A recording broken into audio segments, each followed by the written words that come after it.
Welcome back to another episode of the Life in the Right Lane podcast. Nicholas and Victoria here. And we thought it would be fun to do an episode, fun and also just interesting. Helpful. Helpful to do an episode where we kind of look back on our early 20s. We're only in our late 20s, so not that long ago, but it seems like a world away. But we wanted to look back on that season and share with you guys a few things that we maybe would have done differently had we known what we know now. Yep. Hindsight is 2020, and we have some things that we have realized over the years, and we know that a significant portion of people watching, listening to this are in that season of their lives. And for those who are not, these are good points because they'll help you remember some things that you wish you would have told yourself at the 20, 21, 22 age range. And maybe you can share that with someone else that is in that season, because we really do need to be, as the body of Christ, building up people who are younger than us and helping them to avoid some of the things that we did, that we found hurt, found pain, found just absolute despair in those seasons. Yeah, and just like immaturity in our faith, and just it's important to look back on things that weren't super great and where you did fail, and because it reminds us that we are flawed and we do need a savior, and to look back and see how far we've come and what he's brought us through and where we're at today because of his grace and mercy. So it is important for our own faith, and then, like you said, also to just help build each other up and to raise up this next generation to not make the same mistakes that we did, if at all avoidable. Yeah. So we have not talked about this with each other, so I'll be interested to hear what you have to say. I know, I'm so curious. But why don't you go ahead and start? What is one thing that you would have told yourself at age 20 that you know now?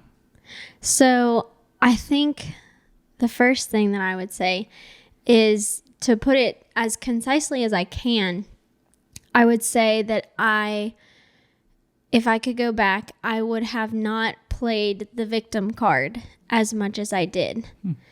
Because, stepping into college, about 20 years old, you're usually halfway through college at that point, if you went to college right out of high school.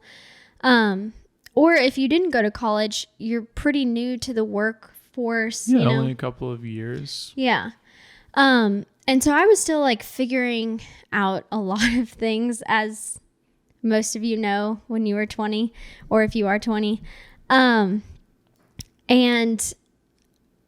I guess I just kind of assumed that everybody had my best interests at heart and they were looking out for me first. And so whenever that came up short and that wasn't the reality, and people were thinking about other people before me or themselves before me, I would just get so down and out, like discouraged that, well, why would they not love me that way, and just expected people to serve me more than I was even serving them, and in college as well, I have a very bubbly, energetic personality, especially high school going into college. It was a little bit more immature than I would like to think, but it was. And because of that, I spread myself very thin, wanted everyone to be my friend. I wanted to be friends with everybody. I love when people are nice to each other.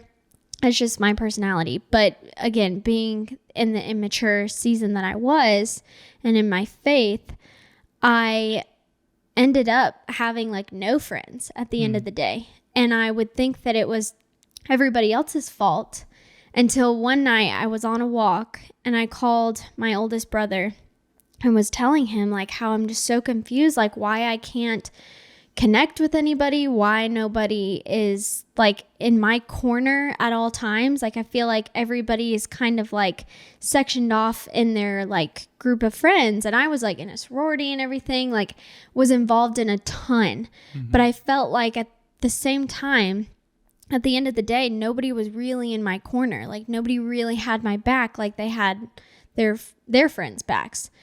And I was telling my brother about this, and he was like, well, Victoria, when you're friends with everybody, you're really friends with no one. And that really stuck with me. And I still think about it to this day. Whenever we spread ourselves too thin, I'm like, okay, we got to take a step back and like really just hone in on like a few couple friends, one small group, like really just lean in on what are like the main things that we want to focus on. What are the things that we want to invest most of our time in, and only invest in those things. Because when you spread yourself too thin, then you're not able to really do anything to the best of your ability. And you're left with nobody in your corner at the end of the day. And so again, with that example, I was always taking the victim mentality. And I feel like that's so toxic. And I see that more and more in our culture today. And anyways, I think that is something that we could all like try to like lean away from. Interesting. You have a couple of good pieces of advice there. So I guess to recap, first, I know it was kind of a big one. It was a little all over the place. Like okay. Victim mentality, and also like trying to be friends with everybody. Right. Being intentional with your relationships, and also remembering that people are not going to be thinking of you first because you think of you first. Other people think of themselves first. And that is our sinful nature. And so when we break that mold and we are serving other people, we're going against what our flesh is calling us to.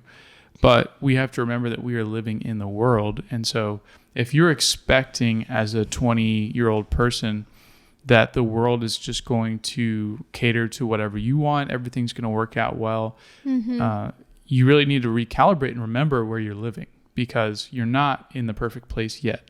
And I know in my own life, I was very sheltered. And growing up, I had lots of friends at church, and I didn't hang out with a ton of people that were not Christians. And so getting into the real world, realizing that people Wait, is this your point? No. Oh. But people are really not going to treat you like you would want them to treat you. So you have to give them grace. You have to learn how to forgive people. You have to learn how to be kind to them instead of repeating what they are doing to you. And that is, changing that perspective is difficult. But then the last point that you made was about the victim card and trying to make everything out to be against you. And, oh, why does this always happen for everyone else? But for me, it never works out. Right. Everyone's out to get me. People are deliberately not nice to me, but they're nice to everyone else. We kind of just went through that with our trip not working out. So stuff we're still learning. Yeah. Oh, definitely. And it is very like sobering at the same time, because when you have those thoughts of like, why does this happen for everybody else but me? Why does this always happen to me?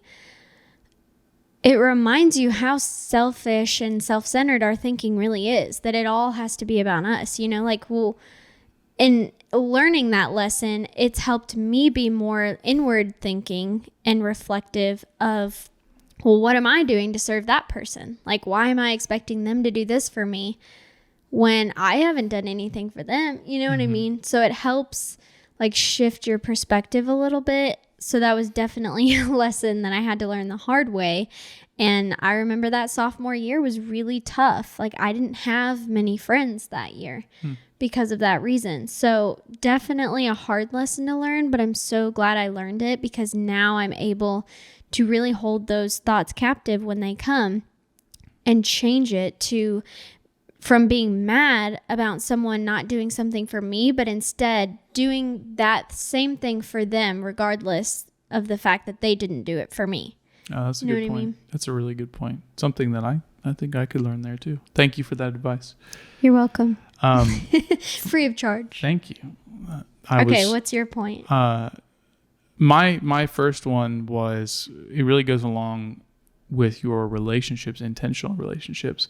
I wish that I knew the importance of community and having intentional relationships, because following college, where I had good friends and definitely the best friends that I had to that point, I would often think, I don't really need community. That's not an important thing to me. I'm okay being alone. I'm okay just doing my own thing. And if people are there, that's great. But then if not, that's all right too. But I had a season following college where I was on my own and literally did not see people that were friends for long periods of time. Spent a lot of time with myself. And I really started to understand the importance of community and building you up and encouraging you. And when I would hang out with people and was able to be in community, I just had so much joy. And I started to feel how those intentional relationships that are grounded on the truth of Christ and built up in real godly joy, they end up translating to you being a much more positive, delightful person to be around, and your spirit is just so much more full. So I wish I had known that before I went to college, because I think I might have treated it a little bit differently. But I think you did a great job in college. Like you said, you were really well connected with a good group of guys. But that season following, it's easy. It was your first job right out of school. You moved across the nation for a job. And I feel like it's in those moments when like life is going well that we think, oh, I got this. Like, I don't need God. Yeah. Every area of my life is checking out just fine. Like, I'm self-made, like I got myself to this place and I'll be all right.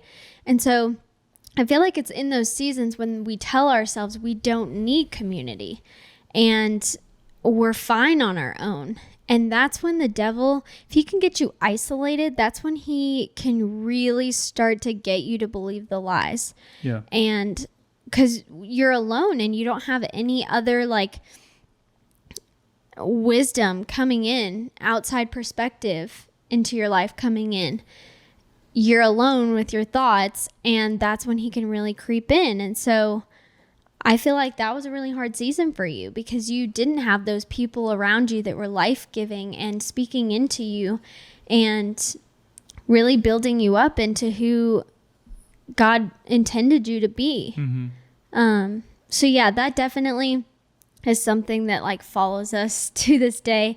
Whenever we don't feel like going to something or meeting up with our good friends or like church people, we always, I feel like, get convicted and we end up going every single time just because we're reminded of those seasons where we were alone and how detrimental that really is to your faith. Yeah. And then it makes us want to go, and then we go and we're always happy that we went. But, it's in those moments where it's kind of like reading your Bible or praying. You sometimes don't, and actually a lot of times in certain seasons, you don't feel like doing it. But when you make yourself and you push through that like apathy, you always feel so filled up after. And it helps you get back in that rhythm again, which is a healthy, godly rhythm. I think this is something that people need to hear right now, regardless of how old you are.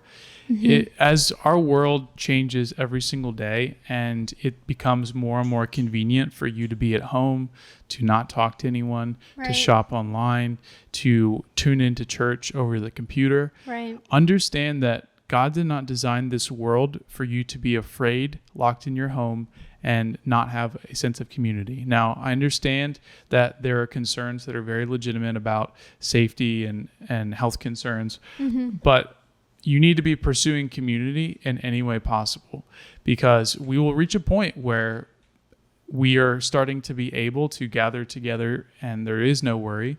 And at that point, many people will continue to cling to isolation and they will continue to want to stay away from people because they've gotten used to it. And community is not always comfortable, but it does build you up. And that's what's going to strengthen you over the long haul. God put people here so that you would be able to learn from each other, to build each other up, to encourage one another. And ultimately, you're running this race towards Jesus with those people. So as you move into this next season of life, whatever that looks like for you, remember that community is vital and that you need to find people, because God is not going to always be loud and clear just by yourself. Sometimes you need people that he works through, and community is the easiest and most effective way for him to speak into your life through a voice that you can actually hear. Mm-hmm. I like that you mentioned being like in person, because I read something somewhere where it was talking about Gen Z, which I believe is the one right behind us. And it was, right? I don't know. I don't know what generation we are.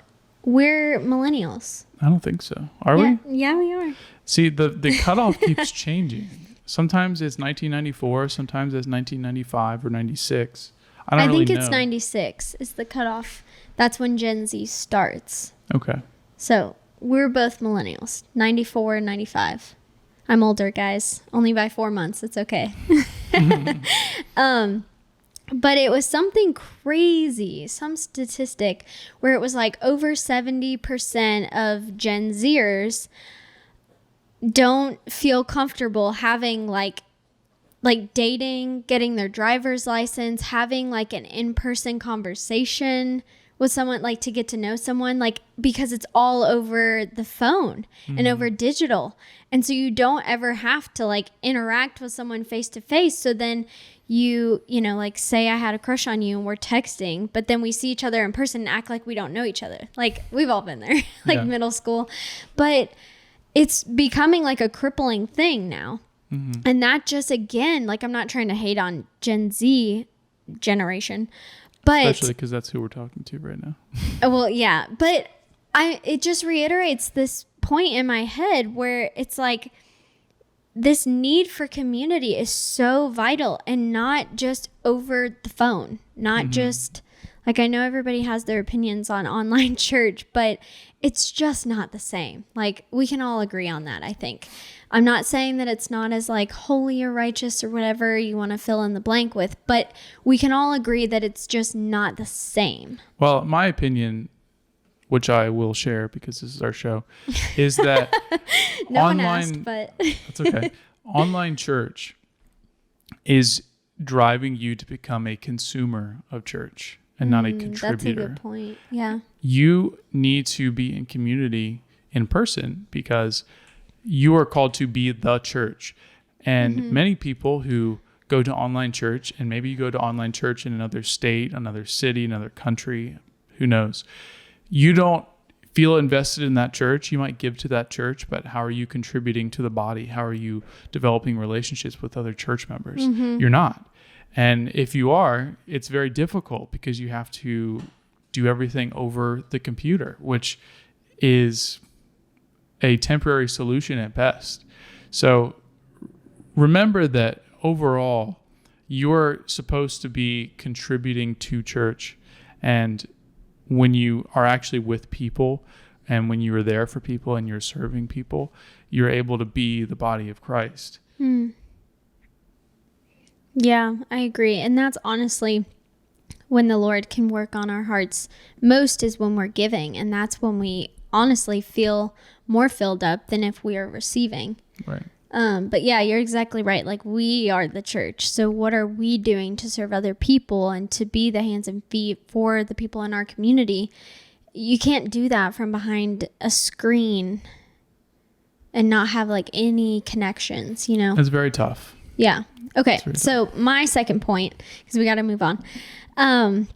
My second point is something that I wish I had done differently in my early 20s is, it's a long intro. I wish that I had not been so consumed in my head about who I was going to marry. And I know this kind of piggybacks onto last week's episode. If you haven't listened, go check it out first and then listen to this. But I was just so consumed by that. Like, it literally, talk about crippling. It was crippling. Like, I was so wrapped up in every guy that spoke to me, everyone that texted me, everyone that I was potentially interested in. It was so consuming. Like, is this the one?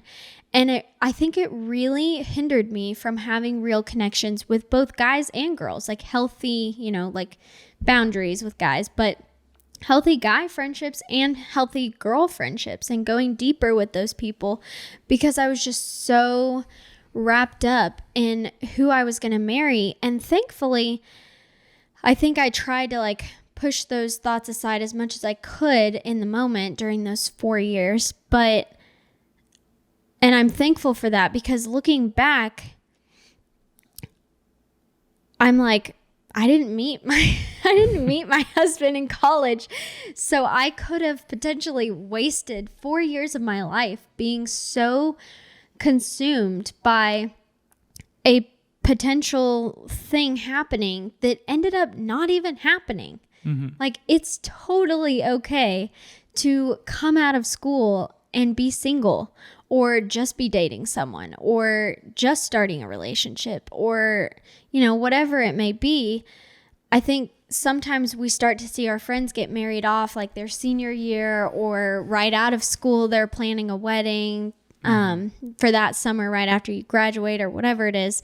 And you start to like feel the pressure of like, I didn't find that person. And I'm here to tell you, it is 100% okay. So don't let these 4 years or your early 20s, wherever you are, pass you by. Like, don't be so wrapped up in the possibility of marrying someone, and if it's going to be him or her or whoever, that you're not connecting with people just on like friendship levels, and you're not getting involved in other organizations and other things, and church, and whatever it is that you're interested in. Like, don't let these thoughts overwhelm you to hindering you on where you're at now. Like, you're single now, so what are you gonna do with that season? I know we talk about that a lot, like not just letting your singleness pass you by, because you really won't ever get that back. Like,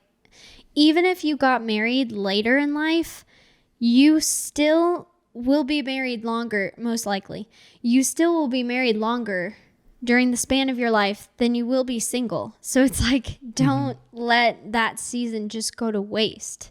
That's a good point. So, people are very, as we both were, concerned with who they're going to marry. And when you add another weight onto your shoulders, your life gets a little bit less fun and less joyful. And so Victoria's right.